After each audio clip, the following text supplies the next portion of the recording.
Student welcome back to my YouTube channel AK Topper Academy YouTube channel में आपका स्वागत है। उम्मीद करता हूं कि आप भी अच्छे होंगे। तो आप भी 2024 बोर्ड एग्जाम देने वाले हैं, तो क्लास 12 में है, तो विषय हिंदी का हम मॉडल पेपर प्रतिदर्श प्रश्न पत्र हल कराने वाले हैं। पूर्णांक 100 नंबर का है आपका, जो समय है 3 घंटा 15 मिनट। आप लोग निर्देश जानते हैं, प्रारंभ के 15 मिनट परीक्षार्थियों को प्रश्न पत्र पढ़ने के लिए निर्धारित है। इस प्रश्न पत्र में 2 खंड है, दोनों खंडों को सभी प्रश्नों का उत्तर देना आवश्यक है। हमारा खंड का है प्रश्न एक का शिक्षा का उद्देश्य निबंध के लेखक हैं। शिक्षा का निबंध उद्देश्य के निबंध के लेखक हैं, तो इसका जो सही आंसर होगा वो होगा संपूर्णानंद। क्या होगा? संपूर्णानंद। हमारा खा नंबर अगला प्रश्न है, लल्लू लाल की रचना है। जो लल्लू लाल की रचना है वो है प्रेम सागर। कौन है? प्रेम सागर। हमारा ग नंबर प्रश्न, पर्दा कहानी के लेखक हैं। पर्दा कहानी के लेखक हैं वो है यशपाल। कौन है? यशपाल। हमारा अगला नंबर प्रश्न है, आवारा मसीहा के रचनाकार हैं। आवारा मसीहा के रचनाकार हैं वो है विष्णु प्रभाकर। कौन है? विष्णु प्रभाकर जी। हमारा अगला नंबर प्रश्न है, बाण भट्ट की आत्मकथा के लेखक हैं। बाण भट्ट की आत्मकथा के लेखक हैं तो हजारी प्रसाद द्विवेदी हैं।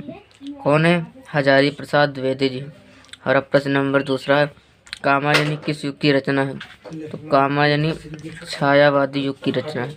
किसकी है? छायावादी युग की रचना है। निम्नलिखित कवियों में से कौन प्रगतिवादी युग का है? तो है अग्रदास। कौन है? अग्रदास। अग्रदास कवि। हमारा गा नंबर प्रश्न, तार सप्तक का प्रकाशन वर्ष है। तार सप्तक का प्रकाशन वर्ष 1943 ईस्वी। कितना है? 1943 ईस्वी। हमारा घा नंबर प्रश्न, द्विवेदी युग की रचना नहीं है। जो द्विवेदी युग की रचना नहीं है वो है प्रिय प्रवास। कौन से? प्रिय प्रवास।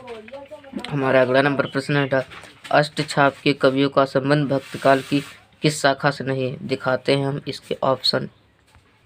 आप लोग देख सकते हैं इनके ऑप्शन जो है वो राम भक्ति शाखा से। कौन सी है? राम भक्ति शाखा से। हमारा तीसरा नंबर पद है, गद्यांश। दिए गए गद्यांश पर आधारित निम्नलिखित प्रश्नों का उत्तर दीजिए। जो 10 नंबर का प्रश्न है, ये धरती माता की कोख में अमूल्य निधियाँ भरी, ये आपके राष्ट्र का स्वरूप पाठ से लिया गया है। इसके लेखक जो हैं, लेखक वासुदेव शरण अग्रवाल जी हैं।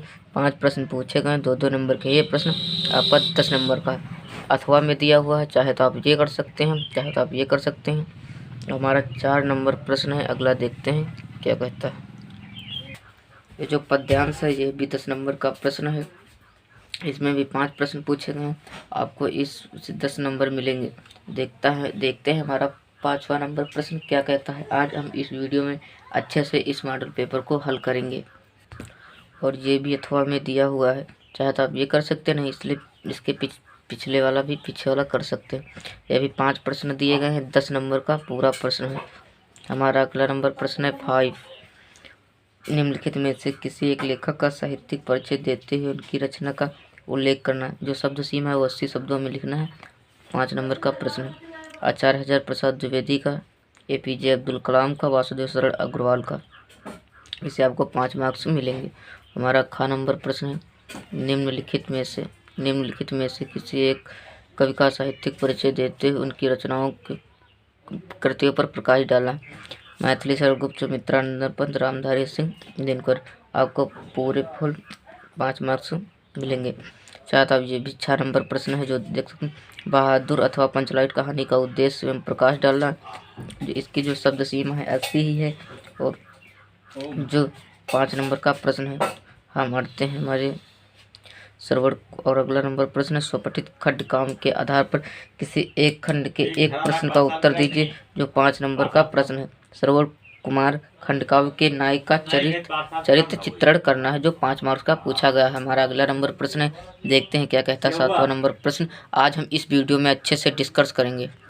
हमारा खंड का है, खंड खा, दिए गए संस्कृत गद्यांशों में से किसी एक का संदर्भ हिंदी में अनुवाद कीजिए। जो 7 मार्क्स का पूछा गया है। कितना? 7 मार्क्स। महामना, विद्वान, व्यक्तित्व, धर्म को, नेता, पत्रकार, सचेत, इसके आपको को 7 नंबर मिलेंगे। आप चाहे तो ये कर सकते हैं, चाहे तो आप ये भी कर सकते हैं। 7 नंबर का प्रश्न है। हमारा अगला नंबर प्रश्न है खा दिए गए गद्यांशों में संदर्भ सहित अनुवाद करना। चाहे तो आप ये भी किसका अनुवाद कर सकते हैं, चाहे तो आप इसका संदर्भ सहित अनुवाद कर सकते हैं। पूरा 7 नंबर का ही प्रश्न है। हमारा 9 नंबर प्रश्न देखते हैं क्या कहता है। इस वीडियो में आज हम अच्छे से डिस्कस करेंगे। 9 नंबर प्रश्न है, निम्नलिखित मुहावरों में से किसी एक का अर्थ लिखकर वाक्य प्रयोग कीजिए।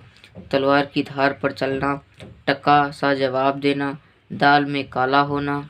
आप लोग इनका आंसर जानते हो तो हमें कमेंट बताएं, हम इसका आंसर जरूर बताएंगे आप सभी को।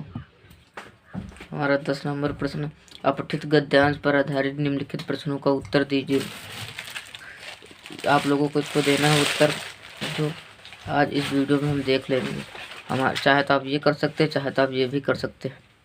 हमारा अगला नंबर प्रश्न है 11, निम्नलिखित शब्द युग्मों का अर्थ का चयन करना है। वसन और व्यसन, विवश और व्याकुल, कवच और भोजन, वस्त्र और आदत, विस्तार और अवध, अम्बुज और अम्बुद का सही अर्थ का चयन करके लिखना है। हमारा अगला नंबर प्रश्न है 12, देखते हैं क्या कहता है। आप लोग देख सकते हैं, बादल और समुद्र, जल और कमल, कमल और बादल, समुद्र और कमल। के शब्दों में से किसी एक शब्द के अर्थ लिखिए। चाहे अंबर का लिख सकते हैं, पट, विधि, नाक, किसी का भी लिख सकते हैं, आपको 2 मार्क्स मिलेंगे। हमारा अगला नंबर प्रश्न देखते हैं क्या कहता है। निम्नलिखित वाक्यांशों के लिए एक शब्द का चयन करके लिखिए जो नेत्रों के सामने हो। नेत्र, सम्मुख, प्रत्यक्ष, आंखों के आगे या प्रत्यक्ष, जानने की इच्छा, जानकार, ज्ञानी, जिज्ञासु, बुद्धिमान। आप लोग किसी का एक का लिख सकते हैं। हमारा अगला नंबर प्रश्न है घा, निम्नलिखित में से किसी 2 वाक्यों का शुद्ध करके लिखना है। तुम तो कुर्सी पर बैठे हैं, इस सरोवर में अनेकों कमल खिले हैं, सम्मेलन में कवित्री ने भाग लिया है, कृपया अनुमोदन करने की कृपा करें। आप लोग देख सकते हैं। हमारा जो 12 नंबर प्रश्न है क्या कहता है, वीर रस अथवा हास्य रस की स्थायी भाव को उदाहरण सहित परिभाषा लिखना है। और खा है श्लेष अथवा उत्प्रेक्षा अलंकार के उदाहरण सहित परिभाषा लिखना है। तो जो दूसरा दोहा अथवा सोरठा छंद की मात्रा सहित लक्षण तथा उदाहरण दीजिए। ये 12 नंबर प्रश्न है। हमारा 13 नंबर प्रश्न, बैंक में खाता खोलने के लिए बैंक प्रबंधन को आवेदन पत्र लिखना, जिससे आपको 6 मार्क्स का पूछा गया। कितने? 6 मार्क्स का। आप लोगों को 6 मार्क्स मिलेंगे। और हमारा 14 नंबर प्रश्न, निम्नलिखित में से किसी एक पर अपनी भाषा में निबंध लीजिए, वो भी 9 नंबर का। देश में बेरोजगारी की समस्या, आतंकवाद की समस्या, वृक्षारोपण का महत्व। तो हमने इस मॉडल पेपर को अच्छे से डिस्कस किया है। उम्मीद करता हूँ कि ज़्यादा से ज़्यादा आप लोगों को इसमें से आता होगा। जो नहीं आता है हमें कमेंट में बताएं, उसका हल कराएंगे। Thank you. जय हिंद, जय भारत, जय वंदे।